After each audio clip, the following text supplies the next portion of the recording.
What is up guys, Tim Murray here. Today we're going to be looking at one of the latest creations from Darkglass Electronics, the aggressively distorted Advanced Machine. First of all, a big shout out to STL Pro Audio, the official New Zealand Darkglass retailer, for sending me over the pedal to check out. Be sure to check out their e-store via the link in the description. All of my Darkglass purchases have been through them and I rate them highly. With that being said, I'm not paid by Darkglass Electronics or STL Pro Audio for this video, so any opinion in this video is completely my own.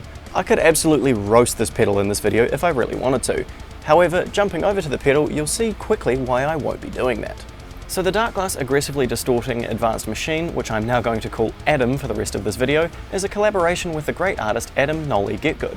Nolly is well known for being heavily involved in the metal scene, especially from his time as the bass player for Periphery. He has a distinct style when it comes to metal production, which has stemmed from years of experimenting with different pieces of gear, and sometimes even modding gear himself to get unique results. This pedal encapsulates his bass processing chain, which includes compression, both standard and multiband, distortion, cabinet impulses and EQ. The Adam also has plenty of I/O options, including MIDI in, headphone out, and both XLR and jack outputs. It can also function as a USB-C audio interface, which seems to be increasingly common with pedals nowadays. At this point, I genuinely wouldn't be surprised if we see tuners with audio interfaces starting to become standard at some point. Would actually be quite good for recording the DI signal for guitar reamping. Maybe I'm onto something here. Now, I've been using this pedal for a couple of months now, and you will have seen it in a few of my recent videos, including 3 where I used this pedal to make a wicked gent tone for guitar. Check it out via the card up here, or via my channel link down here somewhere. Currently I have this on my pedal board, which also features other Darkglass pedals such as the Hyperluminal Compressor, X Ultra Preamp, and Element Cab Sim Loader. There's also the Horizon Devices Nano Attack and Flux Echo on there too, all routed through a Line 6 HX Stomp. Unless otherwise specified, all sound demos in this video will be only using the Adam directly into a Focusrite Claret 8 pre-interface. So before I dive way into the specs and operation of this unit, let's hear a few different examples of what this thing can do.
Looking at the build quality of the pedal, the Atom is actually quite a big unit.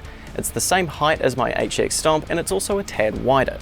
Much like the other Darkglass pedals, it is a full metal enclosure, so it's built like a brick shithouse. Unless your intent is to break it, this thing won't budge. I've gigged with this setup too, so it holds up nicely. All I/O options are on the top of the unit, with the exception of the balanced XLR output on the left of the unit, hence why it's on the left side of my pedal board. There is a vent on the right side of the pedal too. The Atom can be powered by most pedal power supplies so long as they have a 500 mA connection. A note here though, to keep the price of the pedal down and to prevent unnecessary waste, Darkglass doesn't supply a wall power supply in the box, so be prepared for that. Most tech stores or music stores will stock these, so no biggie, just know the power requirements for the pedal and for your region. The controls on the face of the unit are a big reason why I really enjoy this pedal. You've got the 5 encoders at the top for compression, drive, character, blend, and level. Below this you've also got 6 touch strips which first showed up on the Darkglass Element pedal. However, they're utilised for the EQ controls and also the built-in tuner, which is really cool.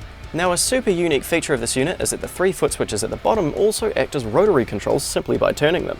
I've only really seen this used on the Neural DSP Quad Cortex pedal, and I frickin' love this concept. It's a great way to add parameters without having to dedicate a full knob to them, therefore decreasing the overall footprint of the unit. Also a great way to kinda hide settings that aren't necessarily needed on the face of the unit.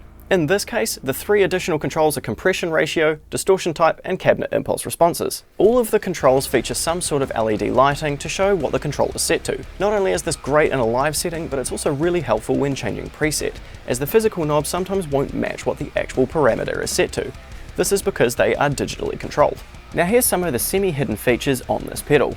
Pressing foot switch A and B together bypasses the pedal entirely. Pressing foot switch B and C together activates the tuner, which is displayed on the touch strip and foot switch LEDs. Pressing foot switch A and C together toggles live mode, which means bumping any of the controls won't do anything to the preset at all, with the exception of the foot switches actually changing the patches. The LEDs have a breathing effect when they're in this mode. Holding down any foot switch for 3 seconds saves the current pedal settings to that specific foot switch. Holding a foot switch and turning it at the same time enables Bluetooth pairing, which allows you to connect a smartphone to the unit. This can be used for playing backing tracks through the Atom's headphone output as kind of an all-in-one practice unit. It can also be used to pair with the Darkglass mobile app to pick from a wide array of different cabinet IRs. This Bluetooth functionality is shared with the Darkglass Element pedal that I've reviewed previously. Check it out via the card up here. So this was the point where I was going to say all of the gripes that I have with this pedal, which were purely based around the apps for the unit. So the mobile app and the desktop app weren't the same thing. You could do more on the desktop app than you could with mobile, and I thought that kind of hindered it a wee bit, so I was going to mention some stuff there. However, literally as I was shooting the B-roll for this, I realized that they had updated the app and you can do everything that you could in the desktop app with the mobile app, bar maybe adding your IRs to it. So yeah, this pedal's freaking awesome. That was like my only gripe, and now it's completely fixed. Cheers, Darkglass. Just so everything's not completely positive in this video, the only minor gripe I might still have left would be that the touch strips don't seem to be completely responsive all the time. Like sometimes it may take a few swipes to actually get it to where I want it to go. But yeah, top notch. With that being said, something that is overwhelmingly positive for me is that they address the issue of not being able to use the cab sim loader with the jack output. Previously, with their older pedals, you could only use the cabinet IRs if you used the XLR output on the side of the unit. This was a massive pain in the ass for people running them on pedal boards, as you had to use an XLR to TRS jack if you were running another pedal after it. The cable and connectors then took up valuable space, given these sorts of cables generally aren't right angle connections either, making more compact boards a bit of a nightmare. Now with the Atom, you can alter this per output on the desktop app. Could be handy if you only wanted to hear the IR on the headphone output, especially if you had the Atom running into an external cabinet while playing live, for example.